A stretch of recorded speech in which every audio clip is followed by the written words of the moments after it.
Hi friends, I hope आप सब अच्छे हैं, सब ठीक है और सारे ट्विन फ्लेम्स अपने इनर वर्क बहुत अच्छे से कर रहे हैं।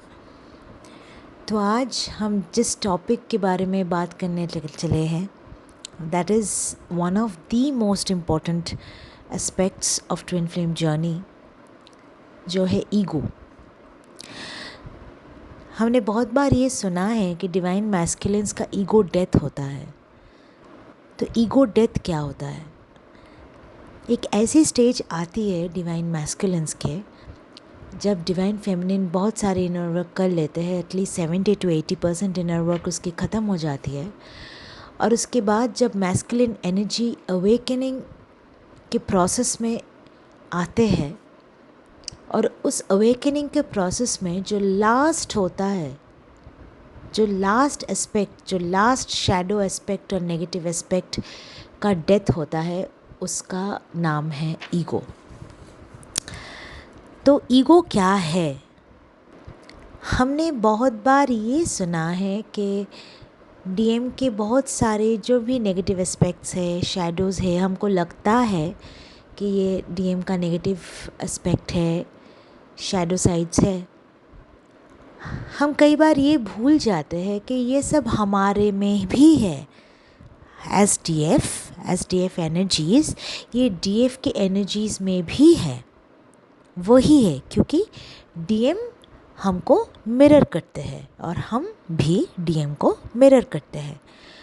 तो वो हमको जो भी हमारा नेगेटिव जितना भी एस्पेक्ट से मिरर करके सेपरेशन में चले जाते हैं, उसी वक्त सेपरेशन के टाइम में भी हम भी डीएम का जितना भी नेगेटिव एस्पेक्ट्स है उसको मिरर करते हैं। और उसको मिरर करके हमको यही सिखाया जाता है कि उन सब चीज़ों पे हमको अलग अलग करके काम करना चाहिए। तो उनमें से सबसे इम्पॉर्टेंट जो होता है वो है ईगो। और उस ईगो में हम भी रहते हैं। वो जो डिवाइन फेमिनिन एनर्जीज़ है, वो लड़का हो या लड़की कोई भी हो, जो डिवाइन फेमिनिन्स है उसमें भी ईगो रहता है। कई बार हम ये भूल जाते हैं कि हमारे बीच, हमारे अंदर भी ईगो है। और हम क्या करते हैं, हमको तो लगता है कि हाँ, हम में तो कोई ईगो नहीं है, हम तो बहुत अच्छे इंसान हैं, ईगोइस्टिक नहीं है। लेकिन हाँ, हम में भी ईगो रहता है और इस ईगो को हमको ख़त्म करनी है। जब तक हम अपने ऊपर काम नहीं करेंगे, जब तक हम अपने ईगो को पूरी तरह से हमारे सोल से, माइंड से, हार्ट से, बॉडी से ईगो को जब तक हम लोग रिमूव नहीं करते, तब तक माय फ्रेंड्स, मेरे सारे दोस्तों, डीएम में भी वो ईगो रहेगा और वो कभी भी उस ईगो को छोड़ के हमारे पास बातें करने, कम्युनिकेट करने नहीं आएगा। परमानेंट या परफेक्ट यूनियन करने कभी नहीं आएगा। So, inner work on ego is one of the most important things to do in twin flame journey. तो ईगो पर इनर वर्क कैसे करें? तो मैंने थोड़े सारे पॉइंट्स लिखे हैं, हम आपको बताएंगे। तो आप सब लोग ये ऐसे ही कोशिश करना कि ईगो पे कैसे काम करना है। तो ईगो कैसे कैसे टाइप्स की होता है, हम कैसे कैसे तरह से ईगो में ऑपरेट करते हैं। Number 1 is decision making. हम जब भी कोई डिसीजन लेते हैं, ऐसा लगता है कि हम जो बोलेंगे, जो कहेंगे, वही लास्ट डिसीजन होगा, वही लास्ट वर्ड होगा। हमारे बाद, मेरे बाद कोई नहीं बात कर सकता इस चीज़ के बारे में। जो भी हम डिसीजन ले रहे हैं, यही फाइनल डिसीजन है। और उसके बाद अगर कोई बात करता भी है, हमको नहीं लगता कि हमको उसके बारे में और उसकी कोई भी बातें अभी सुननी चाहिए। ऐसा होता है ego. The first is decision making. So इसमें आपको क्या करना चाहिए, जितना भी डिसीजंस आप ले रहे हो, बातें आप कर रहे हो, चाहे ऑफिस में हो, चाहे घर में हो, कहीं पे भी हो, अगर कोई दूसरी तरह से आपके साथ बात करना चाह रहा है, कम्युनिकेट करना चाह रहा है, even if it is like कि आप जो बोल रहे हैं वो उस ओपिनियन से वो डिफ़र कर रहे हैं, तब भी आपको अपना पैटर्न ब्रेक करके उसको सुनना चाहिए. You will have to make a practice of listening from others, to understand, to respond, and not make a final decision without understanding कि वो क्या बोलना चाह रहे हैं हमें. So this was the first part, decision making. Second is impulse control. क्या होता है कि हम कई बार अपने इमोशंस को कंट्रोल नहीं कर पाते. ऐसे बहुत बार होता है, हम लोग बहुत जल्दी रिएक्ट कर देते हैं. किसी ने हमको कुछ बुरा कह दिया, ऐसा लगा कि हमारी ईगो को हर्ट हो गया. उसने कुछ भी कहा होगा लेकिन हमको लगता है ये तो मेरी ईगो को हर्ट कर गया, और उसी वक्त हमको बहुत बुरा लग जाता है. हम लोग इमीडिएटली रिएक्ट करना स्टार्ट कर देते हैं, रिस्पॉन्ड नहीं करते हैं. ये हम कितनी बुरी चीज़ करते हैं हमको खुद भी पता नहीं है. तो इसको भी हमको कंट्रोल करनी चाहिए, रिस्पॉन्ड करना चाहिए हर वक्त, हर बात पे, ना कि रिएक्ट करना चाहिए, कभी नहीं. Third one, self centredness. क्या होता है, सपोज़ आपके ऑफिस में किसी के साथ आपके साथ बहुत सारा आर्ग्यूमेंट हुआ है, या फैमिली में किसी के साथ आपका आर्ग्यूमेंट हुआ है, तो आप ना हमेशा ख़ुद को डिफेंड करने की कोशिश करोगे.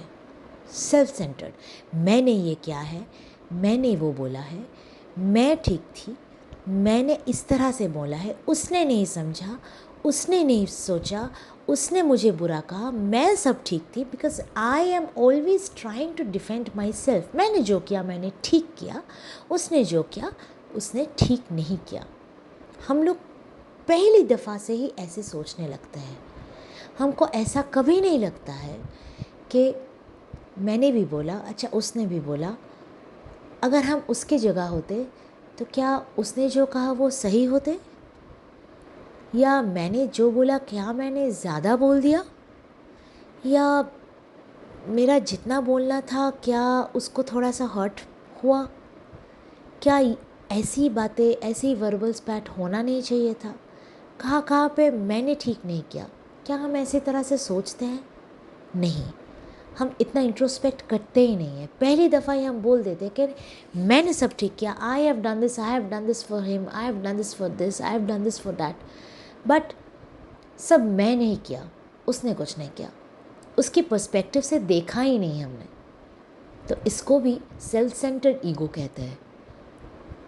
और इस पैटर्न को भी हमको हर वक्त ब्रेक करना चाहिए कि मैंने क्या किया उससे भी आगे होना चाहिए कि हमारे कन्वर्सेशन में ईगो कहाँ था, और हमारे बीच जो भी कन्वर्सेशन हुआ उसमें मुझे कितनी समझ में आया कि वो क्या मुझे कहना चाह रहा है. How much could I understand. This also needs a little bit of importance. और जो मेरा लास्ट पॉइंट है वो है सुपीरियरिटी कॉम्प्लेक्स. क्या होता है, हम खुद को ना बहुत ज़्यादा कुछ मानने लगते हैं. लाइक मेरा फैमिली या है, ये है, वो है, बहुत अच्छे घर के हैं, हमारा ये एजुकेशन है, वो है, मुझ में ये टैलेंट है, मैं बहुत सुंदर दिखने में हूँ, ऐसा है वैसा है, मुझे वैलिडेशन अच्छा लगता है, अटेंशन अच्छा लगता है, ये सब. सो सुपीरियरिटी कॉम्प्लेक्स आ जाता है कि मुझे तो इससे भी ज़्यादा अच्छा मिल सकता है, मैं तो यही हूँ, मुझे बस मैं बहुत ज़्यादा अच्छी हूँ, उससे भी ज़्यादा मुझे मिल सकता है. ऐसे टाइप का कुछ सुपीरियरिटी कॉम्प्लेक्स आ जाता है हमें, और ये बहुत बुरी चीज़ है. ये भी हमको ईगो में ही लाता है, एरोगेंस में पहुंचा देता है.